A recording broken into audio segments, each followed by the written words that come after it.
Hello Kathden fans! Baka may update or ayuda si Robby Domingo sa Kathden mga kasambreros. Yan at marami pang ibang items. No, ang dami nating items actually mga kasambreros. So sit back and relax mga kasambreros. Kasi mag-enjoy tayo dito. Unahin ko ito, pinost ni Ma'am Catherine sa kanyang Instagram account gabi yung kanyang bagong endorsement video para sa Great Taste White Coffee mga kasambreros na sobrang creamy at sobrang masarap. So, parang nag-endorse na.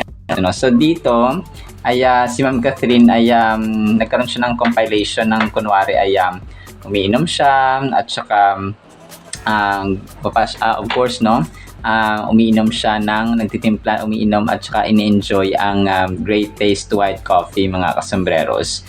So, naka-white din si Ma'am Catherine mga kasambreros or nakaputi yung kanyang suot kasi Great Taste White nga siya mga talagang in-explain ko dito yung detalye ng white, no? Tapos yung kanyang caption kagabi ay how do you like your coffee? For me, dapat white. Yung mas creamy at mas makape. Exclamation point. Gaya ng like ng bayan, only Great Taste White. Tapos approve at saka emoji na coffee. So post niya ito sa kanyang Instagram account kagabi mga kasambreros. And then yun talagang cute-cute lang ni Ma'am Catherine mga kasambreros. Nag-post dito ang Kathden Shipper. Nag-congratulate din sila mga kasambreros no, one day ago, hindi ko ito necessarily nakaraan, para sa Takila King and Queen Award ng Kathden sa 41st PMPC Star Awards for Movies. Para sa kanilang Hello Love Again mga kasambreros, no? Kathden Shipper. Congratulations Catherine and Alden for winning the Takila King and Queen sa PMPC Star Awards for Movies. And then ito, Kathnel Solids ang nag-post nito mga kasambreros, pero ang post nila or ang pictures na pinost nila ay si Ma'am Catherine during Christmas Station ID 2024 pa.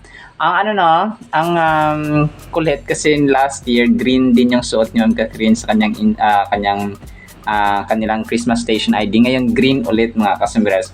So parang nagiging color motif na ng ABS-CBN ang green kasi nga 'di ba yung logo nila may green, white and red mga kasambreros. So yun yung kanilang color motifs mga kasambreros or kulay na ginagamit every single time ng kanilang ng kanilang Christmas Station ID. So yun yung parang nagiging trademark color na nila mga kasambreros. Tapos si KD RGL Taton ay nagpost ng 15 hours ago nung Tatler achievement nga ni Ma'am Catherine mga kasambreros na na-feature sila no or na-feature siya. Catherine Bernardo as one of Tatler Philippines' most influential 2025. Parang pinost din ito ni Naibara Lopez mga kasambreros. The Philippines' leading change makers upgraded ang solo era indeed. No need love team must read. So much proud of you Catherine Bernardo. So tapos yung article at picture nga ni Takila Queen mga kasambreros dun sa Tatler Philippines na kanilang na feature siya mga kasambreros. And then ito, ang cute ang ginawa ng Kathden admin dito. Si Ma'am Catherine at Sir Alden, parang ginawa nilang hari at reyna. Parang prinsipe at saka princess yon. So si Sir Alden ay naka-blue, si Ma'am Catherine ay parang naka-dirty white, no? Mga kasambreros at saka meron siyang corona. So para silang sa Royal Prince and Princess, no? Parang sa United Kingdom, parang sa England mga kasambreros ang peg ng Kathden dito mga kasambreros. Tapos may pasabog pala si Sir Alden sa December, ito i-recall lang natin mga kasambreros, no? December 7, magkakaroon siya ng grand opening sa ng kanyang Hungry Pita mga kasambreros sa Eton City Square Laguna branch naman ito. So malapit daw ito sa Starbucks sa Eton City Square mga kasambreros. Meron silang promo na get your free shawarma, buy 2 large shawarma and get 1 free. So kapag dalawang malaki daw na bibilhin mo ay meron kang isang libre mga kasombrero. Tapos sa first 100 customers nila, meron silang pull and win. No, parang may pakulo sila tapos makakapanalo ka ng or pwede kang manalo ng mga t-shirts tapos iba pang shawarma items mga kasembreros. So yung grand opening nila ito sa December 7 mga kasembreros, no, 3 days from now. So if I'm not mistaken, Sunday, 5, 6, Sunday siya mga kasembreros, no. Magkakaroon sila ng grand opening doon. So again, ito ay sa Eton City Square sa Laguna. So malapit daw sa Starbucks doon mga kasembreros sa Eton City Square mga kasembreros. So kung trip niyo pong pumunta ay go mga kasembreros, no.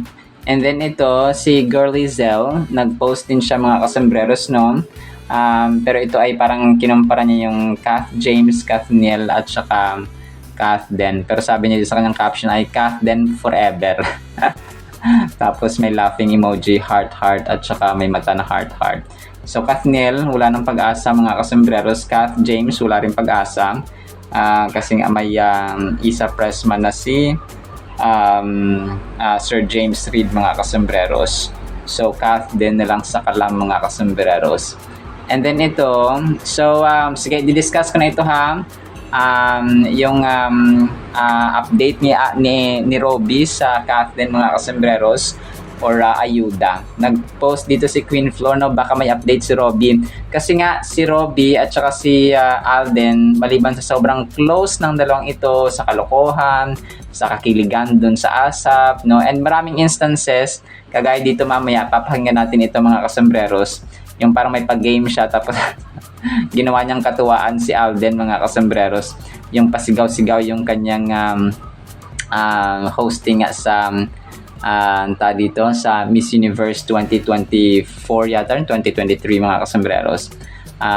So yun, maliban doon, di ba nagkita sila sa Anak TV Seal Awards recently, no, mga kasembreros, November 30 yata yun yung kanilang, November 30 or December 1 yung kanilang awarding ceremony. So, nagkita sila doon, tapos pareho silang may award kasi na Hall of Fame ng Anak TV Seal mga kasembreros.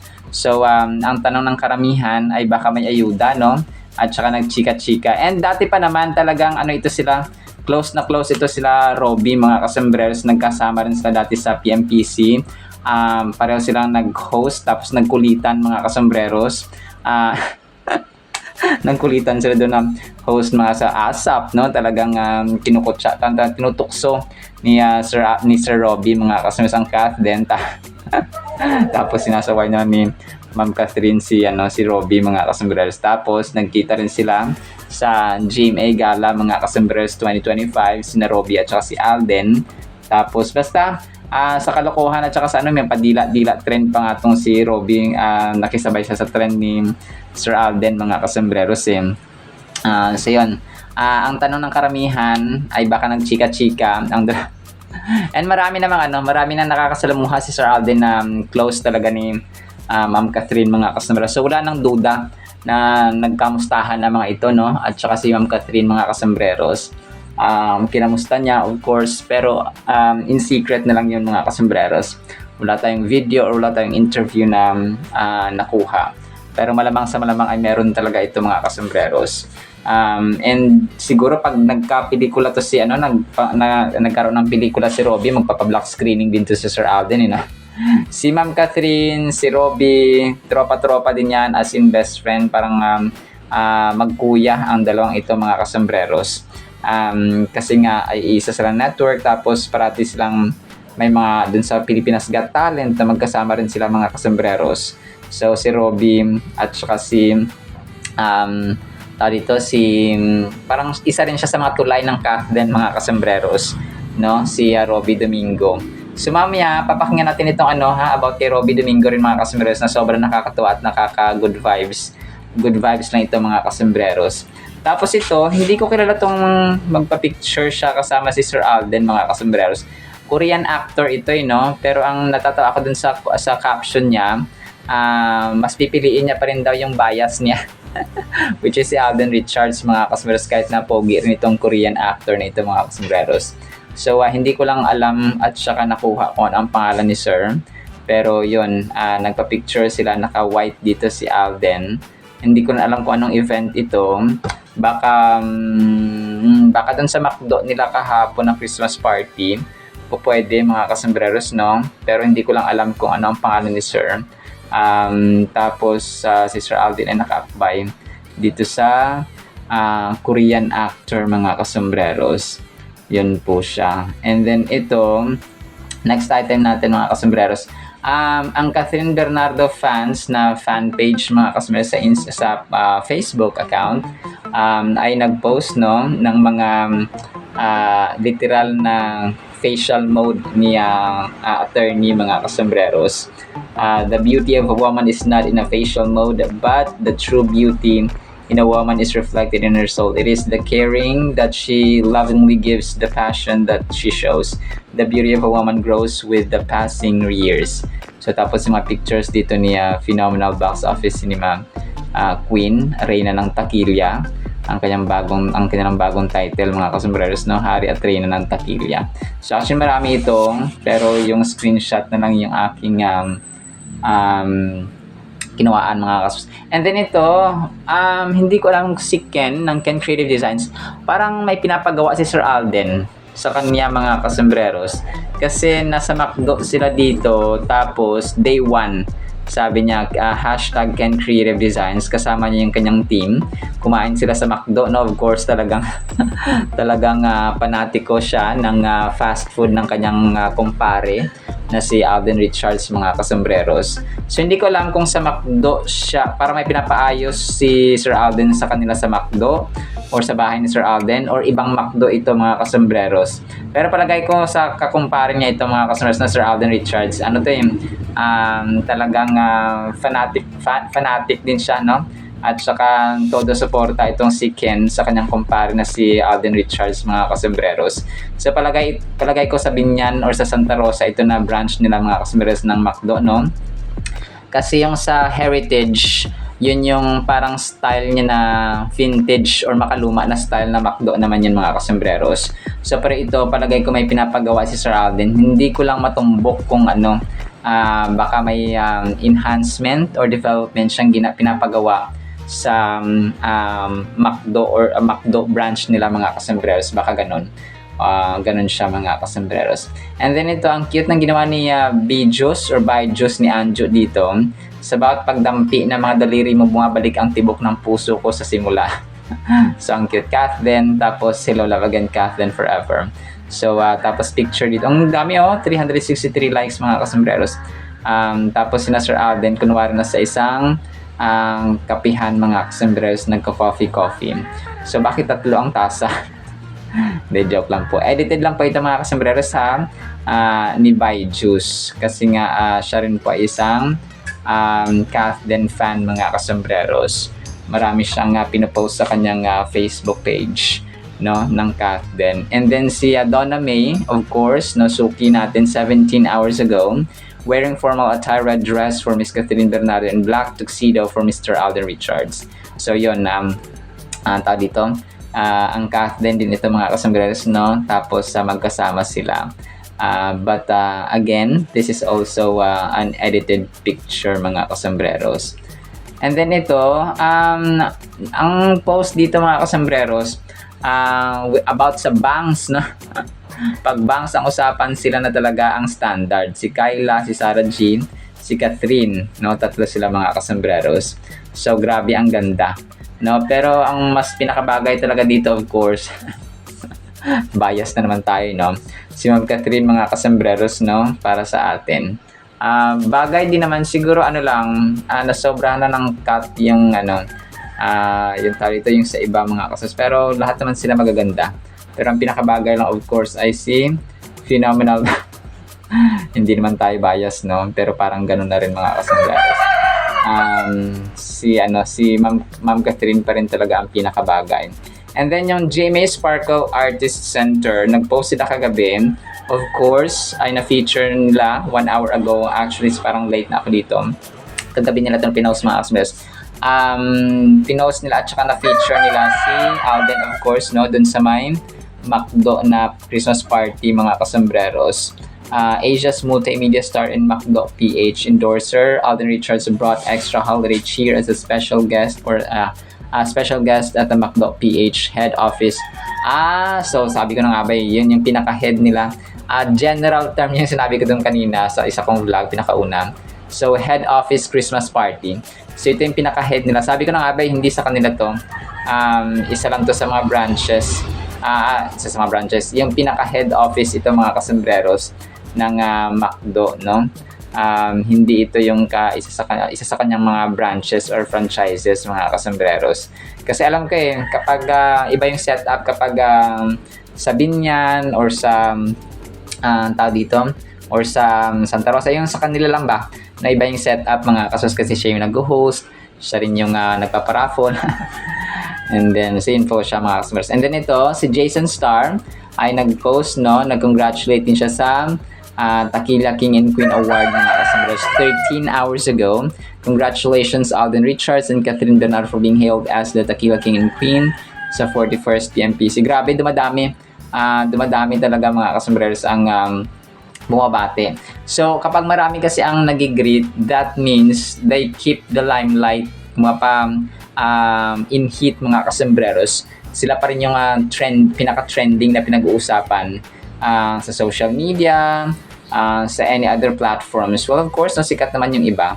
Pero sila yung parang napapanatili nila yung kanilang spotlight, mga kasambreros, without any effort na, kasi yung ibang tao na lang talaga yung tulad natin, no? Tayo na lang yung na-feature sa kanilang mga kasambreros. Kung pa, they don't need great effort, mga kasambreros, para mapansin ng mga tao. Kasi yung light, yung ilaw nila, yung kanilang pangalan, yung kanilang achievements, speak for themselves, mga kasambreros. And then ito, next item natin, nakakatawa tong post ni My Destiny Vlogs 5 hours ago. Umalis pala ng bansa sina Maine Mendoza at ang pamilya niya, but hindi alam ng iba. So medyo nakakatawa kasi syempre hindi naman hindi naman requirement na tapos may picture dito ni Sir Alden. So baka maka-aldab ito, mga kasambreros, na parang hindi naman required na malaman ng buong Pilipinas na nakaalis si Ma'am Maine Mendoza, no? Pero siguro ay out of fandom na lang ito yung kanyang sinabi dito, mga kasambreros. And ito, so last item natin, mga kasambreros, na-recall, no, kagaya ni Ma'am Naybara Lopez and any other tao dito, Kathleen admin, ay na-recall nila yung pag-skydive nga ni na Ma'am Catherine, mga kasambreros, at ni Sir Alden doon sa Dubai, na kung saan ay hindi na part ng promo, pero ang dalawa ay bakit kasi kayo nag-skydive, no?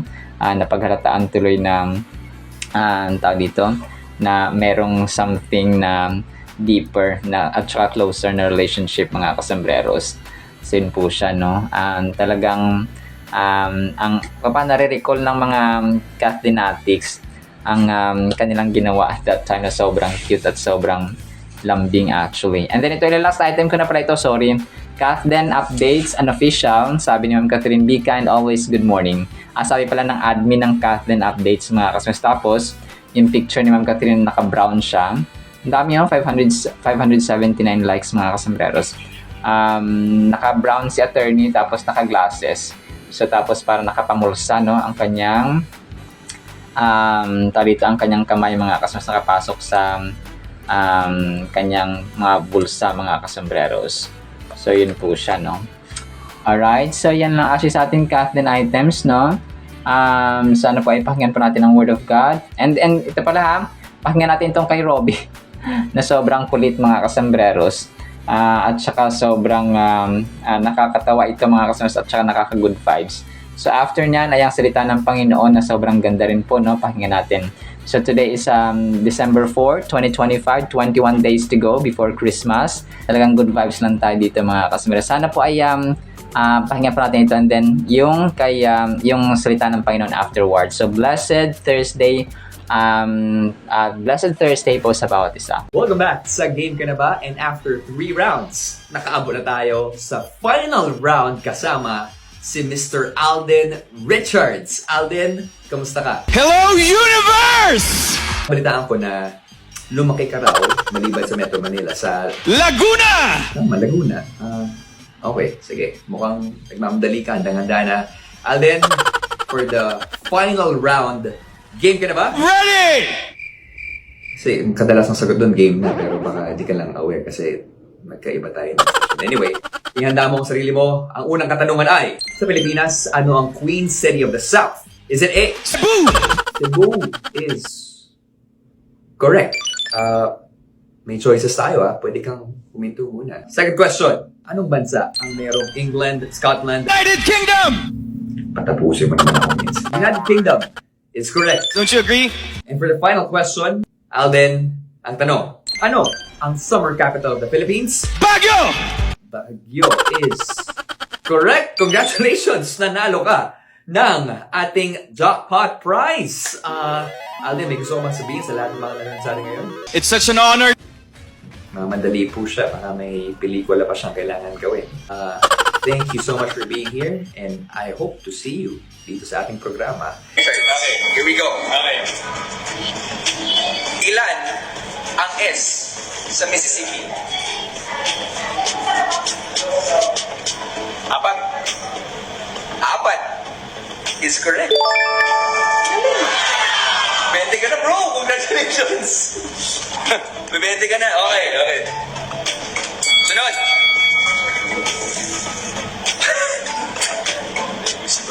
Oo. Ilan ang T sa salitang paparazzi? Wala. Wala? Ang bilis! 50 pesos. Okay. Okay. Alden, last question. Pero bago yan, can you say father 5 times? Father, father, father, father, father. Father, 10 mabilis. Father, father, father, father, father, father, father, father, father. Father, father, father, father, father. Anong English ng papa? Wings. Oh my gosh! And my name is Alden Richards and I'll be taking over this vlog. So, walk out na yung... Wings is correct! Beses anim! Lupit mo, pero maraming salamat. Dito, akin talaga to. Yes, of Hindi course. mo kukunin sa akin to pag wala ng camera. Wala! Then, joke. Then, congratulations. Okay. At para po sa ating Word of God is sobrang ganda po nito mga kasimeros Sana po ipatapusin natin. Ang title po ay, May Dapat Bang Katakutan? Psalms 27 verse 1, The Lord is my light and my salvation, whom shall I fear? May dapat bang katakutan? The Lord is the strength of my life, of whom shall I be afraid? Ito mga kasembreros, alam ko narinig nyo na rin ng verse nito, Psalms 27 verse 1. May dapat bang katakutan, no? Kapag tayo sa buhay, meron ba tayong dapat katakutan? Pero wag po nating i-misapply or i-misinterpret mga kasembreros or misunderstand itong verse na ito na wala akong dapat katakutan so magiging masiga ako magiging matapang ako no parang maging siga-siga ka na mga kasembreros or magiging prideful or magiging matapang ka na in a negative or kumbaga pa awkward way or hindi siya applicable or hindi siya kumbaga pa appropriate no yon kung kaya kailangan din natin ng wisdom sa pag-a-apply ng salita ng Panginoon mga kasus kasi kapag na-translate or naunawaan natin ito ng kumapa ng kahapyaw, naunawaan natin ito ng literal, naunawaan natin at saka hindi natin kumapa naintindihan yon ng tama mga kasumasatan na i-apply natin sa maling panahon kasi ano nito ang application, yung paggawa ng kalooban ng Panginoon, may proper timing din ito mga kasembreros. No, may proper timing. Kunwari, di ba, tinuruan tayo ng Diyos na maging joyful, no? Maging masaya. Tapos, ang kasama mo pala ay namatayan or nasa problema or na heartbroken. So, tapos ikaw naman ay tumatawa or naging masaya ka pa. So, hindi akma doon sa situation mga kasembreros. So, isang example lamang yan na yung pag-a-apply ng salita ng Panginoon ay may proper at may proper timing at may proper situation mga kasembreros. So, ganun po siya. So, dito, hindi ibig sabihin na maging prideful tayo kasi nga wala tayong dapat katakutan. Pero ang sabi dito ay ang Diyos ang ating ilaw at ang ating kaligtasan. whom shall I fear, no? Meron ba tayong dapat katakutan? The Lord is the strength of kalakasan natin ng Diyos. So, wala tayong katatakutan mga kasembreros. So, ang Diyos lamang ang dapat nating katakutan in a divine and holy way mga kasembreros. Ang verse nito ay nagmumula or nag-express sa Biblia mga kasembreros ng isang malalim na sense of trust, no? Tiwala sa pananampalataya sa ating Panginoon mga kasembreros, because He is our protection, He is our guidance and strength mga kasembreros. So when the passage says, the Lord is my light, it signifies that God illuminates our path, showing us the way to follow and lighting up the darkness in our lives. So ito, guide mga kasembreros. So ang guide, maaring, kasi di ba nagbabasa tayo ng Bible for example, tapos ang Diyos natin, dahil natutunan natin for example sa Proverbs or sa Psalms or sa Ecclesiastes, naganto pala, dapat. So, minsan magbibigay ang Diyos ng isang tao na magka-counsel sa atin, magre-remind sa atin. So, yun pala ay pamamaraan na yun ng Panginoon para tayo ay i-lead, no? At saka gabayan sa ating buhay or sa ating desisyon, sa ating plano mga kasembreros. So, kunwari gusto mo mag-abroad, nag-iisip ka na mag-abroad, no? Tapos, kunwari nag-iisip ka na mag-asawa. So, tapos may ibibigay sa iyong Panginoon. If you are a faithful believer of Christ, mga kasembreros, bibigyan ka niya ng maraming tao na mag-a-advise sa'yo, mag-counsel sa'yo kung anong tamang gawin, no? Tama ba ito? Kalooban ba ito ng Panginoon? So, ang pinaka malupit, no? At pinaka mabuting panalangin actually mga kasembreros ay kung ano yung kalooban ng Panginoon. Let your will be done, O Lord. So, not my will, not our will, hindi yung kalooban natin, kundi ang kalooban ng Panginoon ang masunod sa ating buhay. So, kung pa ito yung the best na panalangin, yet the hardest, no? And the most, sometimes sacrificial na prayer ito mga kasembreros, kasi minsan may marami tayong gusto, no? Marami tayong gustong gawin, marami tayong gustong ma-achieve, marami tayong gustong maangkin at mawala sa ating buhay mga kasembreros. And yet, if sasabihin natin na ang kalooban ng Panginoon na mangyari sa ating buhay. So, which is masakit kasi you have to sacrifice your own will, your own choice, your own plan, your own decision, your own goal, no? Your own. Syempre magkakaroon tayo ng goal mga kasos, pero if that goal is not the will of God, so useless din po mga kasembreros. So yun, no, talagang God provides clarity and direction in times of confusion or difficulty, much like a light helps us navigate through darkness. So kagaya ng isang ilaw na nagbibigay sa atin ng liwanag kapag tayo po ay nadidiliman o nasa madilim na lugar. Furthermore, when it declares the Lord is my salvation, it demonstrates the belief that God offers deliverance and eternal life through His grace and love. So placing our trust in God assures us of His saving power and redemption from sin and suffering. So this verse prompts us to reflect upon the source of our strength and security, ultimately leading us to question who or what could possibly instill fear if we have the Almighty God as our protector and Savior. So yun talagang, kung sabi nyo, pagkasama ko ang Diyos, wala akong katatakutan. Okay? Siya lang, no? Kapag kasama ko ang Diyos, wala akong dapat na ipangamba. So ganun ang kanyang gustong sabihin. Deep sense, no? Malalim na sense at truth ng security mga kasembreros sa ating buhay. If we trust Him with all our heart, mind, soul, and strength mga kasembreros. So Psalms 27 verse 1 is more than just a verse. It is a declaration of faith and trust in God's unwavering support. It encourages us to see God as our light in the darkest times, in our stronghold when we feel vulnerable. So pag vulnerable tayo, madali tayo nasasaktan, susceptible tayo, prone tayo sa social breaking, sa ating financial breaking, sa ating difficulty sa buhay, maraming breakable, no? Yung ating life, maaring marupok tayo sa finances, marupok tayo at failure tayo sa relationships, no? Patience natin, maikli lang. Yung love natin, kung pa, maandap-andap, no? Tapos yung ating kindness, nagiging kind lang tayo kapag napipilitan pa tayo, no? So hindi yun kindness kapag napipilitan ka magbigay mga kasembreros, no? And yun, na maraming aspects na ating buhay tinetest, no?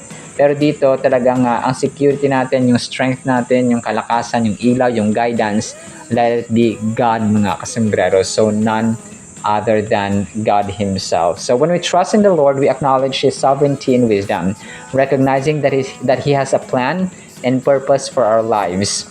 That this trust helps us surrender our fears and anxieties, knowing that God is faithful and His promises are true.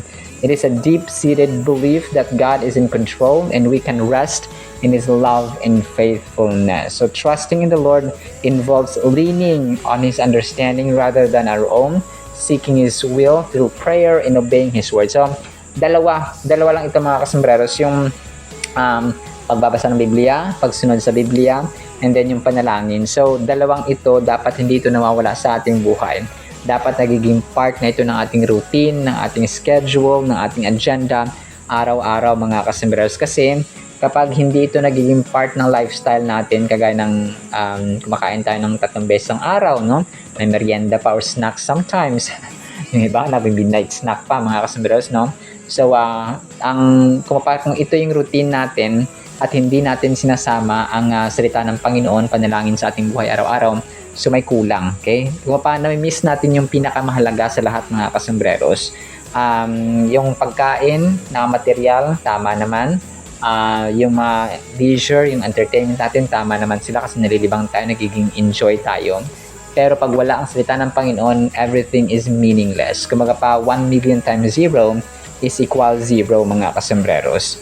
So, yun talagang trust in the Lord mga kasambreros. The most important thing na dapat gawin natin. So, think of Psalms 27 verse 1 as your go-to strategy in both work and family life. So, ano ba? Kung parang strategy natin itong Psalms 27 verse 1 mga kasambreros na ang Diyos, kapag nasa gitna tayo ng problema, ang Diyos ang aming ilaw, ang Diyos ang aming kaligtasan, ang Diyos ang aming lakas, wala kaming katatakutan. So, ganun ba?